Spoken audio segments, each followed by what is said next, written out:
Idish tovoq yuvayotgan gelingizga tuz aralashtiring. Natijasini ko'rib lol qilasiz. Qo'lingizga ham zarar bermaydi. Yetarlicha soldim. 2 safarlik, 3 safarlik qilyapman. Suv solasiz. 1,5 stakan. Endi bu O'zbekistonning uksusi, qarang. E'tibor qiling. 2 qoshiqcha yetadi sizga. Mikroblarni ham hamma narsani o'ldiradi. Bu juda ham kuchli. Agar turk uksusi bo'lsa edi, shu stakan bilan bitta solgan bo'lardim. Turkcha uksus bo'lsa edi. Buni avaylab chekkaga olasiz. Tuzingizdan solasiz. 2 osh qoshiq. Bu kichkina qoshiqcha bo'lgani uchun 3 ta yoki 3,5 ta solaman. Endi qapog'ini yopasiz.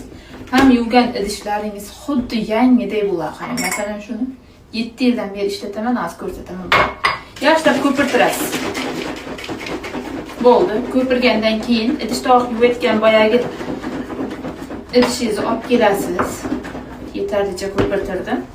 Buni asrab qo'ying, yana ishlatasiz. Qarang, ham ko'payadi, ham mikrob qolmaydi, ham qo'lingizga zarar bermaydi hech qanaqa. Chunki sirka bor, uksus bor. Ana, tuz bor. Endi ishlatishingiz mumkin.